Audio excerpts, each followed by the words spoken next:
जय श्री सीताराम जी की। कृपा सागर श्री रामचंद्र जी जिस प्रकार से सुख मानते हैं, श्री सीता जी वही करती हैं, क्योंकि वे सेवकाई विधि को जानने वाली हैं। घर में कौशल्या आदि सभी सासुओं की सीता जी सेवा करती हैं। उन्हें किसी बात का अभिमान या मद नहीं है। शिव जी कहते हैं, हे उमा, जगत जननी रमा ब्रह्मा आदि देवताओं से वंदित और सदा ही आनंदित और सर्वगुण संपन्न है। देवता जिनका कृपा कटाक्ष चाहते हैं, परंतु वे उनकी ओर देखते भी नहीं। वे ही श्री लक्ष्मीपति अपने महामहिम स्वभाव को छोड़कर श्री रामचंद्र जी के चरणाविंदों में प्रीति करती हैं। सब भाई अनुकूल रहकर उनकी सेवा करते हैं। श्री रामचंद्र जी के चरणों में उनकी अत्यंत प्रीति है। वे सदा प्रभु का मुख अरविंद ही देखते रहते हैं कि कृपालु श्री रामचंद्र जी कब उन्हें सेवा का मौका दें।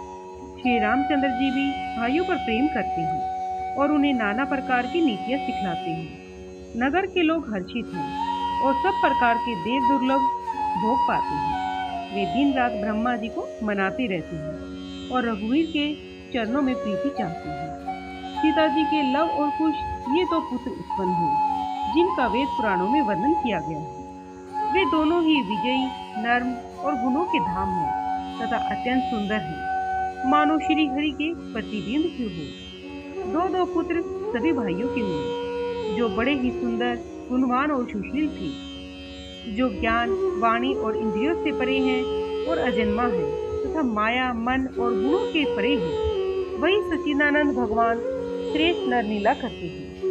प्रातःकाल सरयू जी में स्नान करके ब्राह्मणों और सज्जनों के साथ सभा में बैठते हैं।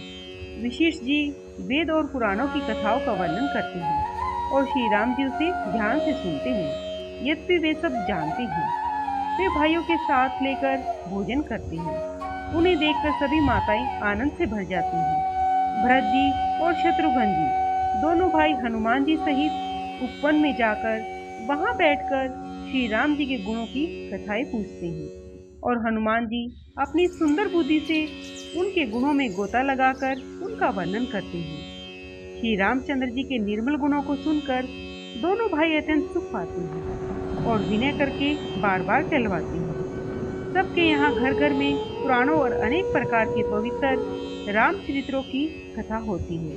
पुरुष और स्त्री सभी रामचरित्र जी का गुणगान करते हैं और इस आनंद में दिन रात बीतता भी नहीं जान पाते। जहाँ भगवान श्री रामचंद्र जी स्वयं राजा होकर विराजमान है, उस अवधपुरी के निवासियों की सुख संपत्ति के समुदाय का वर्णन हजारों शेष जी भी नहीं कर सकते। नारद आदि और सनक आदि मुनीश्वर सब कौशल राज श्री राम जी के दर्शन के लिए प्रतिदिन अयोध्या आते हैं और उस नगर को देखकर वैराग्य भुला देते हैं।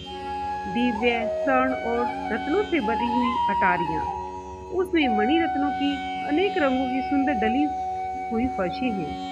नगर के चारों ओर अत्यंत सुंदर परकोटा बना हुआ है, जिस पर सुंदर रंग बिरंगे पंगूरे बने हैं, मानो नवग्रहों ने बड़ी भारी सेना बनाकर अमरावती को आकर घेर लिया हो। पृथ्वी पर अनेकों रंगों के कांचों के गचिया और डालियां बनी हुई हैं, जिसे देखकर श्रेष्ठ मुनियों के मन भी नाच उठते हैं। उज्जवल महल के ऊपर आकाश में छू रहे हैं। महलों के ऊपर कलश अपने दिव्य प्रकाश से मानो सूर्य चंद्रमा के प्रकाश की निंदा कर रही है। बहुत से मणियों से रचे हुए झरोखे सुशोभित हैं। घर घर में मणियों की दीपक शोभा पा रहे हैं। मूंगों की बनी हुई देहलियां चमक रही हैं। मणियों के खंभे हैं। मरकत मणियों से जड़ी हुई सोने की दीवारें बहुत ही सुंदर हैं, मानो ब्रह्मा ने खास तौर से बनाया है। महल सुंदर, मनोहर और विशाल है। उसमें सुंदर स्फटिक आंगन बने हुए हैं। प्रत्येक द्वार पर बहुत से खरादे और हीरों से जड़े हुए सोने के किवाड़ हैं। घर घर में सुंदर चित्रशैलाएं हैं, जिसमें श्री रामचंद्र जी का चरित्र बड़ी ही सुंदरता के साथ संवार कर अंकित किया गया है। जिन्हें मुनि देखते हैं तो वे उनके चित्त को भी चुरा लेते हैं। सभी लोग भिन्न भिन्न प्रकार के पुष्पों की वाटिकाएं यत्न करके लगा रखी थी, जिनमें बहुत ज्योतियों की सुंदर और ललित लताएं वसंत की तरह फूलती है। भोरे मनोहर सवर से गुंजार करती है। सदा तीनों प्रकार की वायु बहती है। बालकों के दूध से पक्षी पाल रखे हैं जो मधुर बोली बोलते हैं और उड़ने में बहुत ही सुंदर लगते हैं। मोर, हंस, सारस और कबूतर घरों के ऊपर बड़ी ही शोभा पाते हैं। वे पक्षी जहाँ तहाँ अपने परछाई देखकर बहुत प्रकार से मधुर बोली बोलते हैं और नृत्य करते हैं। बालक तोता मैना को पढ़ाते हैं कि कहो राम रघुपति जनक पालक। राजद्वार पर सब प्रकार से सुंदर है। गलियां चौराहे और बाजार भी सुंदर है। सुंदर बाजार जो वर्णन करने से नहीं बनता, जहाँ वस्तुएं बिना ही मूल्य मिल जाती हैं, जहाँ स्वयं लक्ष्मीपति राजा हो, वहाँ की संपत्ति का वर्णन कैसे किया जाए। बजाज आदि वाणिक बैठे हुए ऐसे जान पड़ते हैं मानो अनेक कुबेर हैं। स्त्री पुरुष बच्चे और बूढ़े जो भी हैं सभी सुखी सदाचारी और सुंदर हैं। नगर के उत्तर दिशा में सरयू जी बह रही है जिनका जल निर्मल और गहरा है। मनोहर घाट बंधे हुए हैं, किनारों पर जरा भी कीचड़ नहीं है। अलग कुछ दूरी पर वह सुंदर घाट है जहाँ घोड़े और हाथियों के डट के डट जल पिया करते हैं। पानी भरने के लिए बहुत से घाट है जो बड़े ही मनोहर हैं। वहाँ पुरुष स्नान नहीं करते। राजघाट सब प्रकार से सुंदर और श्रेष्ठ है जहाँ चारों वर्णों के पुरुष स्नान करते हैं। सरयू जी के किनारे किनारे देवताओं के मंदिर हैं जिनके चारों ओर सुंदर उपवन बगीचे हैं।